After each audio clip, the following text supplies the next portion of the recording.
बात जनहित की, बात दिव्य कुंभ भव्य कुंभ की।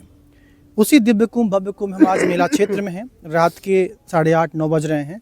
हमारे साथ एक हमारे महान संत हैं, उनसे हम आपकी बात कराएंगे और आप समझेंगे कि हिंदू धर्म, सनातन धर्म क्या है। स्वागत है हमारे चैनल पे। महाकुंभ पर आपकी क्या भावना है? महाकुंभ पूरे विश्व के लोगों के लिए जो भी धार्मिक भावना से अप्लावित हैं, जो भी उस परम सत्य को जानना चाहते हैं, जो भी दुखों से मुक्ति पाना चाहते हैं, जो भी समस्याओं से मुक्ति पाना चाहते हैं और जहाँ तक तीर्थों की महत्ता है, पुण्य फलों को प्राप्त करना चाहते हैं।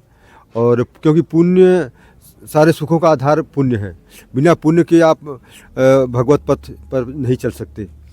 तो उस कुंभ, ये जो नगरी तीर्थराज प्रयाग है, तीर्थों का राजा कहा गया है और सर्वप्रथम यहाँ पर यज्ञ वगैरह की जो कथाएं हैं, तो और जो समुद्र मंथन की जो कहानी है, तो अमृत हर व्यक्ति चाहता है, हर देवता भी अमृत पाना चाहते हैं समुद्र मंथन की कथा के अनुसार, और असुर भी पाना चाहते हैं, लेकिन पाता कौन है? ये जो आज हमारी युवा पीढ़ी है, जो पढ़ रही, लिख रही है, समस्याएं आ रही, बच्चे सुसाइड कर रहे हैं, पढ़ाई लिखाई सफलता नहीं मिली तो अपने को समाप्त कर ले रहे हैं। तो उन बच्चों के लिए गीता कितना महत्वपूर्ण है, इस गीता को पढ़ करके, यथार्थ गीता को पढ़ करके वो बच्चे क्या कुछ सीख सकते हैं, जानते गुरुजी?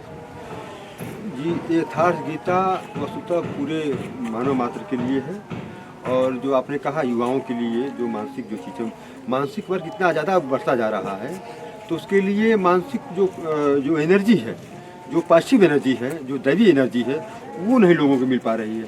और उसके आपूर्ति में आप कोई चाहते हैं कि तीर्थों में भ्रमण कर लेंगे, यज्ञ हवन और फलाने कर्मकांड कर लेंगे, या कहीं मंदिर मस्जिद चले जाएंगे। ये परमात्मा की प्राइमरी पाठशाला है, और उस धर्म को बच्चे बच्चे में ये चीज़ भावना कि हाँ सर्वोपरि सत्ता कोई है, हमको उसको उसकी आराधना करनी है।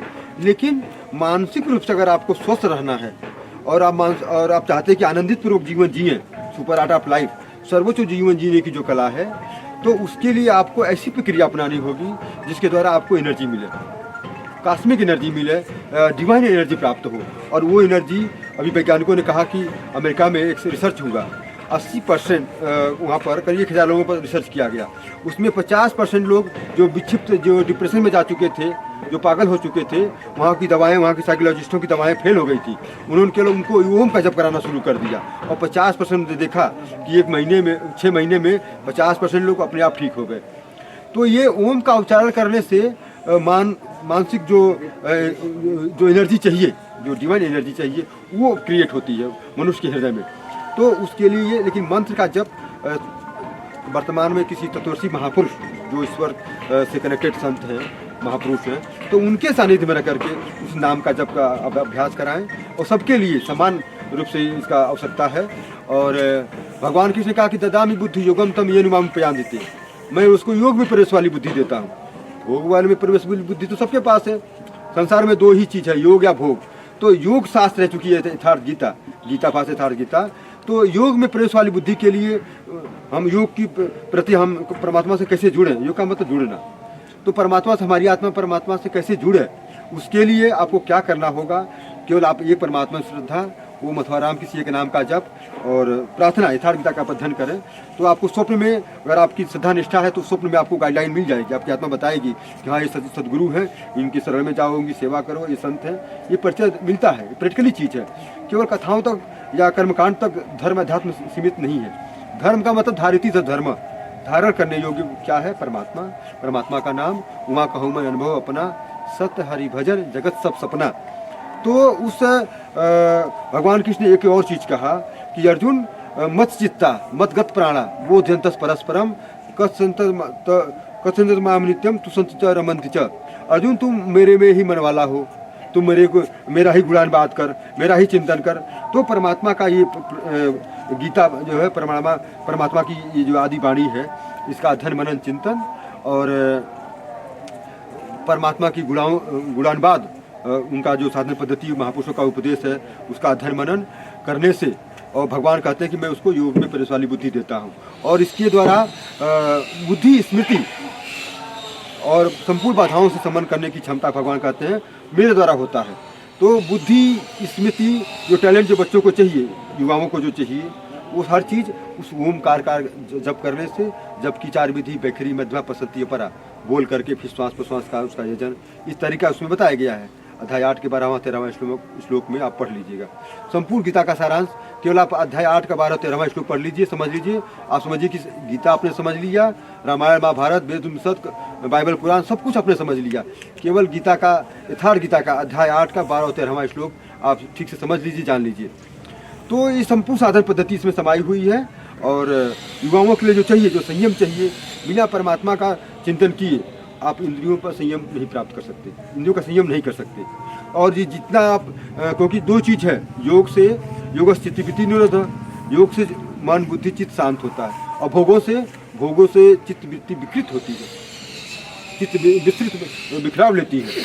तो आप आवश्यकता है ऐसे योग शास्त्र की जो हमारे चित्त की वृत्तियों का निरोध करे, जो परमात्मा से जुड़े, और ऐसा योग, ऐसी जागृति, हम ऐसे परमात्मा की उपासना करनी है जो हमसे बातें करे, हमारा गाइडलाइन करे। ऐसा नहीं कि हम 40 साल 50 साल से परमात्मा का नाम पर, धर्म के नाम पर कुछ कर रहे हैं और बताने वाला गाइडलाइन देने वाला कोई नहीं।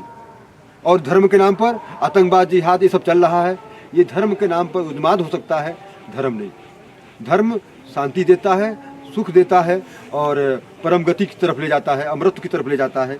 तो ये आदर्श ग्रंथ है, ये गीता पूरे मानव मात्र के लिए। कहीं भी कोई व्यक्ति अगर एक परमात्मा की बात कर रहा है, कोई धर्मगुरु, तो वो सभी सनातनी हैं। और हिंदू का मतलब हृदय से परमात्मा की उपासना जो भी करने की जो प्रक्रिया है, तो जिसने भी परमात्मा को पाया तो अपने हृदय में पाया। इसलिए जो अर्थ सनातन का है वही अर्थ हिंदू का है।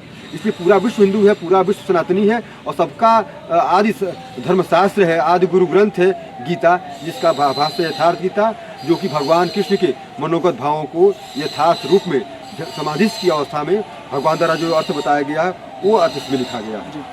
किसी धर्म की भव्यता और दिव्यता उस धर्म को मानने वाले लोगों से होती है। बात करते हैं सनातन धर्म की। सनातन धर्म को मानने वाले लोगों की संख्या लगातार कम होती जा रही है, ये आंकड़ा बताता है। आज़ादी के समय पाकिस्तान में 23% हिंदू हुआ करते थे, जो कि आज वहाँ पर न के बराबर बचे हैं। अफगानिस्तान भी हिंदू दौर में थे, वहाँ से ख़त्म हो चुके हैं। भारत की अगर बात करें, भारत में भी नॉर्थ ईस्ट में हिंदू माइनॉरिटी में है, केरला में माइनॉरिटी में है। ऐसे कई ज़िले हैं, उत्तर प्रदेश में ज़िले हैं जहाँ पर हिंदू माइनॉरिटी में है। हिंदुओं की संख्या क्यों कम हो रही है, ये हमें बात करते हैं हमारे पूज्य गुरु जी से। गुरु जी, संतों की महत्व उनके मानने वालों से है। अगर संतों के जो भक्त हैं, अगर भक्त नहीं है तो संत नहीं है, भक्त है तो भगवान नहीं है। तो जो सनातन को मानने वाले लोग हैं वो कम हो रहे हैं, इस पर क्या कहें, वो क्यों कम हो रहे हैं? धर्म केवल बाहरी रहन सहन, खान पान, वेशभूषा का नाम केवल नहीं। ये तो प्राइमरी कक्षा LKG की पढ़ाई है। लेकिन वास्तव में आज जो वर्तमान में जो समाज जो पढ़ी लिखी है हो गई है, और जो तर्क कर रही है, तो उसको एक ऐसा शास्त्र चाहिए, एक धर्म शास्त्र जो प्रमाणित हो, जो किसमें किसी प्रकार की कोई त्रुटि न हो, कोई आडंबर न हो, और प्योर फिलासफी, प्योर अध्यात्म की आवश्यकता है। और बहुत इसमें युवाओं के पास इतने ज़्यादा कामकाज है कि बहुत सारा चीज़ वो अध्ययन मनन और कर्मकांड में समय नहीं दे सकता। 365 दिन और 365 त्यौहार मनाए, ये उसके पास समय नहीं है। तो उसको ऐसे प्योर फिलासफी की आवश्यकता है कि प्रतिदिन उसको करना क्या है, ये कि ईश्वर की आराधना हमको कैसे करनी है, क्या विधि है, क्या तरीका है। और एक सर्वमान्य धर्मशास्त्र, ये गीता, ये परमात्मा की श्रीमुख से निश्चित वाणी है, या स्वयं पद्मनाभ से मुख पद्मावली श्रिता। और जो भी इस दुनिया में शास्त्र हैं, किसी विद्वान द्वारा, किसी संत के द्वारा, किसी कोई पैगंबर कह रहा है, कोई कुछ कह रहा है, लेकिन परमात्मा के श्रीमुख से निश्चित वाणी, डायरेक्ट प्रसारण, लाइव प्रसारण है ये गीता, जिसका भाष्य हमारे पूज्य गुरुदेव भगवान द्वारा ईश्वर के ही निर्देश पर समाधि की अवस्था में जो अर्थ बताया गया है, व्याकरण के आधार पर नहीं, स्वानुभूति समाधि की अवस्था में, वो यथार्थ गीता में लिखी गई है। तो ये सर्वमान्य धर्मशास्त्र, निर्वितर्क शास्त्र, निर्विरोध और अतर्क, ये शास्त्र का अगर आप प्रसारण कर देते हैं तो पूरा सनातन, पूरा हिंदू और पूरा देश एक हो जाएगा। क्योंकि एक धर्मशास्त्र की आवश्यकता है, एकता के लिए एक शास्त्र की आवश्यकता है, एकजुट होने के लिए और प्रमाणित तौर पर। और ऐसा चीज़ कि आप अभ्यास करेंगे तो आपको चीज़ें अनुभव में दिखने लगेंगी, आपकी आत्मा आपको गाइड देने लगेगी, या आप जिस धर्म को फॉलो करते हैं वो जिस संत को आप मानते हैं वो संत है या नहीं है, या जिस धर्म को परमात्मा को मानते हैं, तो आपको अंग स्पंदन के माध्यम से, स्वप्न के माध्यम से ये जागृति मिल जाती है। अगर ये जागृति नहीं मिल रही है तो केवल अंधा अनुकरण चल रहा है, तो कुछ संशय उसमें हो सकता है। लेकिन अगर आप धर्म को वास्तव में मान रहे हैं, अध्यात्म को मान रहे हैं, अध्यात्म का मतलब कुछ भी कह देना सुन लेना धर्म नहीं, अध्यात्म नहीं, आत्मा के आधिपत्य में, आत्मा हम गाइडलाइन दे, भगवान हमको बताए, उठाए, चलाएं, बताएं, तो हमने अध्यात्म को सीखा जाना। और धर्म परमात्मा को हमने धारण किया और मन बुद्धि चित्त शांत हो रहा तब तो ठीक है, नहीं और उद्वेग पैदा हो रहा है, मार काट की भावना मच रही है, तो वो धर्म उन्माद हो सकता है, धर्म नहीं। धर्म तो सुख शांति आनंद का मुख्य जो स्रोत है वो है परमात्मा, और परमात्मा के श्रीमुख से निश्चित ये वाणी आदि धर्म शास्त्र है, ये गीता भाष्यर्थात गीता।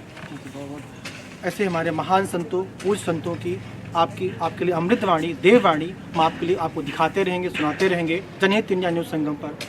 जय हिंद, जय भारत। ठीक है।